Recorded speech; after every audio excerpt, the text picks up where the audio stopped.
So overall, 2015 is a big year for movies. What do you feel about it? You know, this year has already been pretty good, to be honest. I've seen a lot of really great movies so far, so I'm hoping that this trend continues. I've been kind of shocked at, you know, it being the shitty part of the year, and I've already seen like 4 solid films. So there's that. Can I talk about those? Yes. Okay, so I saw What We Do in the Shadows, which is this awesome mockumentary vampire spoof about these like 4 vampires that live together and they're roommates, and it's about the mundane aspects of their life. And it's got Jermaine from Flight of the Conchords, and I love Jermaine, and so it was so funny. Rhys Darby is in it. It's just hilarious. I highly, highly, highly recommend it. It's right now it's being released wide release, so go check it out.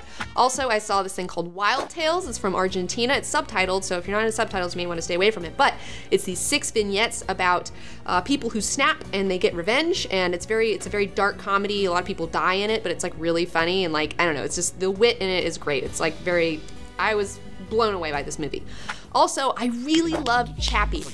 Chappie! I love Chappie. I thought it was really great. I love Chappie. I don't know why people are hating on this movie so hard. Who's hating on it? I don't know. I don't even want to talk about it. I just know that I really enjoyed it. I thought that this was Neil Blomkamp's best work to date. I really loved Antwoord. I think they did a great job in it. I thought the directing, the writing, everything was solid. I was into it. And even Hugh Jackman, he was a great villain. You know, I didn't think of him as Wolverine, you know, for the first time in a long time. So that was awesome.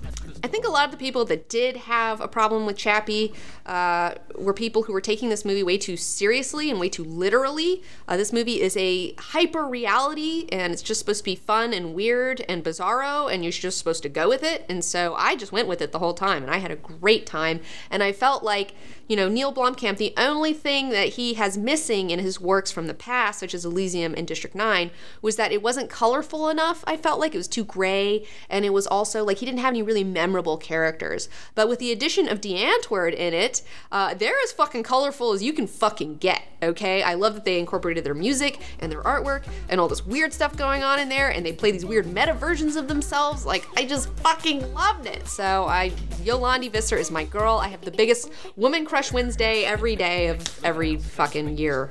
What other movies have you seen? One other movie I've seen lately that was really awesome was It Follows. It is a horror movie.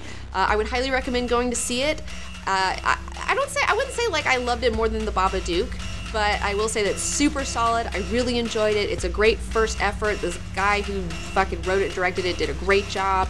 I love I loved it. It was great. It's a really simple, low-budget horror movie that totally works. Right, there's a couple of things at the end that I was like, I don't quite understand that, but it's fine. Go see it. It Follows. Totally good.